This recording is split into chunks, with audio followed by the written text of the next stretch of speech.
All right, good afternoon. My name is Andrew Ellis, and we're going to do a little acoustic analysis on Dalla Sua Pace from Mozart's Don Giovanni. Got three recordings here. Luciano Pavarotti, Nicolai Gedda, and Fritz Wunderlich. And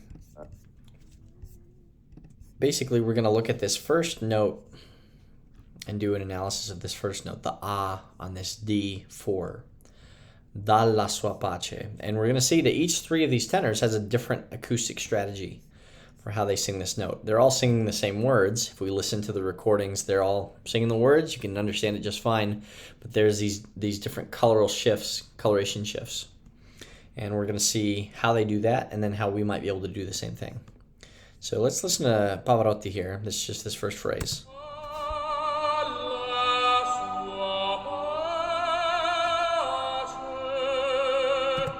Okay, so let's listen to that first note.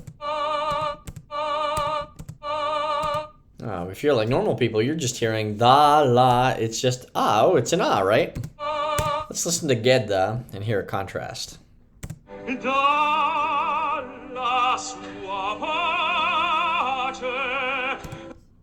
Okay, let's listen to that one more time. There's a vowel. And now here's Pavarotti. It's different. And not only that, if you look at the picture is different.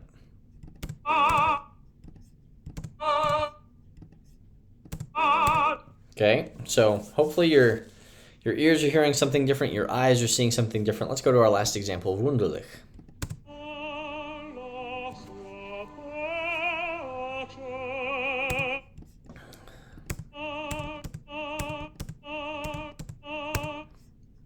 That is completely different altogether.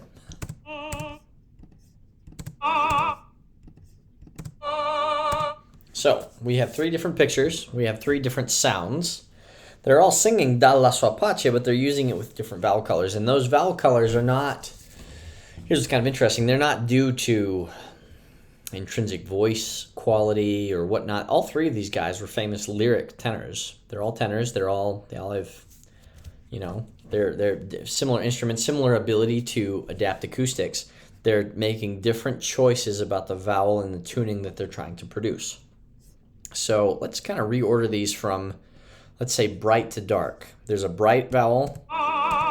There's a medium color. And then there's a darker. And let's do some analysis here. We got to find out where, if we're going to talk about the vowel, we're going to have to figure out where the first and second formant are. And this vowel chart here has some rulers that triangulate, like not triangulate. They cross over at the point where the vowel is. So you got the first formant here, got the second formant, and as we drag this around,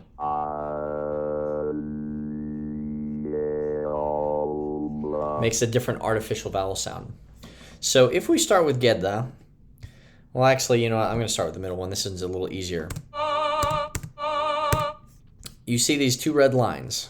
These are acoustic hotspots. It's where the energy is really, really focused. And basically what that means is that the second formant is lining up very nicely with that overtone, and the first formant's overlaying very nicely with that overtone. If we drag our vowel chart, and put the formants where we think,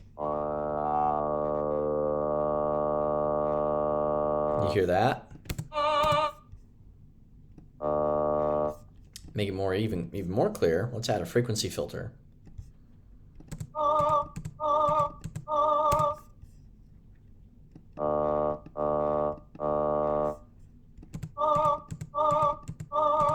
Pretty good match. Pavarotti on the chart isn't, this is a vowel chart that I created with my doctoral thesis. It's the middle C Italian vowel chart, and basically you figure out all these vowel shapes on middle C. They're the acoustically most efficient options. And you'll notice that this vowel is on a D. It's not fitting exactly on any one of them, but it's in this pocket between and that is very like. So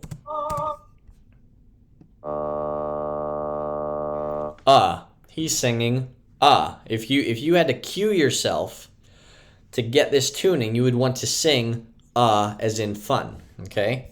And that's what you would do. Now let's go to Gedda, the brighter one. Now, this recording is not as, well, first off, it's a live recording. He's at the Met. It's the tuning, Gedda's tuning is not as exact as Pavarotti's. But we can hear that sound as opposed to an as in fun. It's as in father, anima, something like that. And so we're gonna, this is lighting up pretty well, this is lighting up pretty well, and there's a little bit of activity here. So I'm gonna just start here. That would be a real but that doesn't sound quite right. So we're gonna drag it over this way a little bit.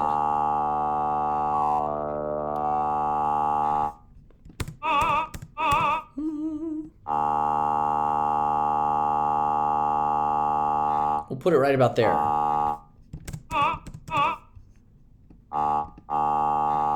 And so if we compare, Pavarotti's were here,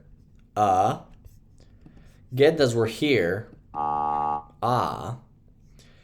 the vowel shape is in a different quadrant, and it is a different vowel. This is more open.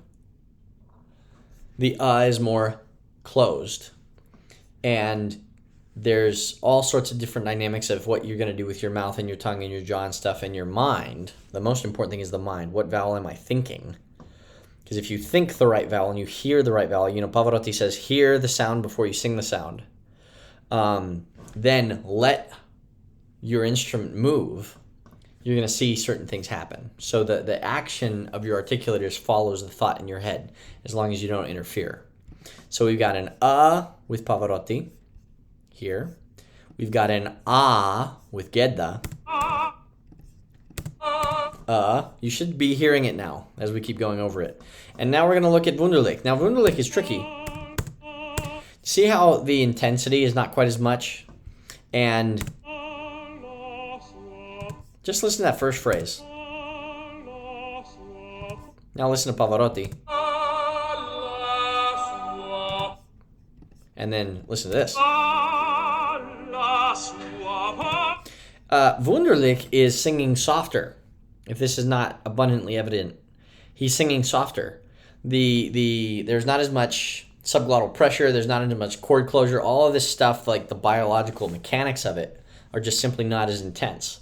And what happens if you listen to and analyze a lot of these recordings is you're going to find that the more intense and focused and brilliant the sound is, the quality of the vowel, the characteristic of the vowel becomes more defined. And Burton Coffin talks about this, where if the vocal cords are not closing, like if he talks about the foof, foof, foof versus the clap, clap, clap, it doesn't produce as much high frequency. And so here, Wunderlich is singing, the whole point of this is Wunderlich is singing at a lower dynamic, and the vowel does not have quite as much intensity or intrinsic quality. And so we're going to have to be a bit more careful about how we analyze it. Now I see some color here, and I see a dispersion of color here. And I'm going to match it with a sound. Let's see if that matches.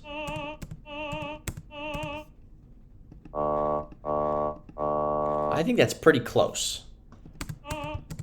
People could nitpick about that. People could have commentary, but I think that's pretty close. And that is closer to this position. So basically what we found is there are three different pictures, three different sounds. We've got Gedda singing an we've got Pavarotti singing an and we've got Wunderlich singing an